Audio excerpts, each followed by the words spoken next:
Every day, millions pass by those in need. But kindness is the rarest wealth of all. On a cold night, beneath the glowing lights of a city that never sleeps, a man lay huddled on the sidewalk. His clothes were ragged, his face unshaven, a torn blanket his only shield against the biting wind. He was just another shadow, another face in the crowd, invisible to most. But tonight, he wouldn't be. A shiny black car pulled up to the curb, its engine purring softly. Inside, a young man, Jonas, sat beside his girlfriend, Leah. Her eyes fell on the homeless man, and her perfectly sculpted brow furrowed in distaste. She rolled down the window, a smirk playing on her lips. With a flick of her wrist, she tossed the dregs of her cold coffee in his direction. The cup landed with a soft thud near his feet.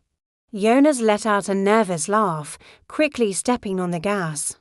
As the car sped away, the man on the sidewalk whispered into the cold air, his voice raspy but gentle, "May God bless you, child." Leah overheard him and scoffed, her voice dripping with disdain. "He doesn't need blessings. He needs to get a job."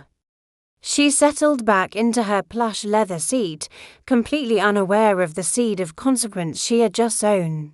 The next morning, the sun cast long shadows over the same street.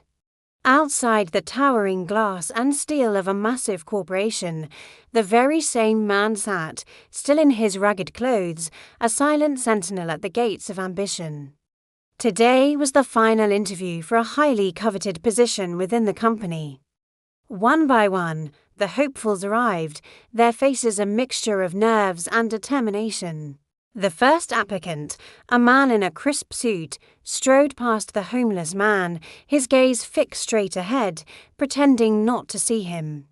The second, a woman in high heels, tossed a single coin in his direction without breaking her stride, the clatter on the pavement a hollow echo of charity. A third applicant followed, covering his nose with a handkerchief as he passed, whispering to his companion, "So dirty." Then came Jonas and Leah, walking with an air of unshakable confidence. They saw the man from the night before, and a cruel laugh escaped Leah's lips. They shared a knowing, arrogant glance and walked proudly through the revolving doors, their futures seemingly as bright and polished as their shoes. Finally, a young woman named Sarah approached. She was dressed simply, her face open and kind. She stopped when she saw the man shivering on the cold concrete. Without a moment's hesitation, she knelt beside him. She unwrapped the scarf from her own neck and gently placed it around his shoulders. Then she pulled a bottle of water and a small sandwich from her bag. "Please," she said softly, her voice full of genuine concern. "Take this. You'll catch a cold out here, Uncle." The man looked up, his eyes, which had been dull and vacant, now shone with a warm, brilliant light. He gave her a smile that seemed to light up the dreary morning. "Thank you," he said, his voice clear and steady. Sarah smiled back, gave his arm a reassuring pat, and then walked into the building, her heart a little lighter. Inside the grand, opulent lobby, the 5 applicants waited. The air was thick with tension. Jonas and Leah whispered confidently to each other, already picturing their new corner offices. Sarah sat quietly, reviewing her notes, her simple act of kindness already a distant memory. The polished doors to the executive suite swung open, and the CEO's secretary stepped out. "The CEO will see you now," she announced, her voice echoing in the silent room. The applicants straightened their ties and smoothed their skirts, their hearts pounding. The door opened wider, and a man stepped out. He was tall, well-groomed, and wore a suit so sharp it could have been tailored by the gods themselves. A collective gasp filled the lobby. Leah's eyes widened in disbelief. "Wait, is that?" she whispered, her voice trembling. Jonas's jaw dropped, the colour draining from his face. It was the homeless man. He stood before them, his gaze sweeping over their stunned faces. His voice was no longer raspy but commanded the entire room. "Yes," he said, a faint, knowing smile on his face. "That was me outside. For the past week, I have sat on that sidewalk. I wasn't looking at your resumes, I was looking into your hearts." A screen on the wall flickered to life, showing crystal clear footage from a hidden camera. It played back the morning's events in excruciating detail.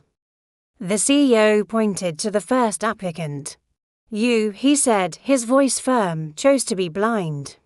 You saw nothing." The man shrank in his chair. He turned to the third applicant. "You mocked my appearance. You judged a book by its tattered cover." His gaze finally landed on Jonas and Leah. The footage showed them laughing, their disdain on full display. "And you too," he said, his voice laced with disappointment, "you chose cruelty. You threw your trash at a human being as if he were less than nothing." Leah bit her lip, tears of shame welling in her eyes. Jonas stared at the floor, unable to meet the CEO's piercing gaze. Then the CEO turned to Sarah. The screen showed her kneeling, her face etched with compassion as she offered her scarf. The CEO's expression softened. "And you," he said, his voice now gentle. "You didn't see a beggar. You saw a person. You saw me as human." Sarah looked up, her own eyes misty. She had done what felt natural, never expecting it to be a test. The CEO addressed the stunned group. "This company is built on integrity, on compassion, on seeing the value in everyone. We can teach you skills. We can train you in finance and marketing. But we cannot teach you how to be a good person." He paused, letting the weight of his words sink in. "There is only one person in this room who possesses the character we need, the heart we value above all else. Sarah," he said, a broad smile spreading across his face, "you're hired. You'll be my new personal assistant." Tears of pure joy streamed down Sarah's face as she stood up, a sob of relief and gratitude escaping her. Jonas and Leah remained frozen in their seats, monuments of shame and regret. The CEO walked over to Sarah and shook her hand warmly. "Welcome to the team," he said. The other applicants gathered their belongings and shuffled out of the room, their heads bowed, their grand ambitions turned to dust. As he walked past Jonas and Leah, the CEO paused. He looked at them not with anger, but with a profound sadness. He leaned in and said softly, his words a final, devastating blow, "Remember this. Humanity is the true qualification. Don't judge by what you see. The person you ignore today might hold your tomorrow in their hands. Be kind. True wealth isn't what's in your bank account, but what's in your heart." Thanks for watching. If this story touched you, please like, share, and subscribe for more content that makes you think. See you next time.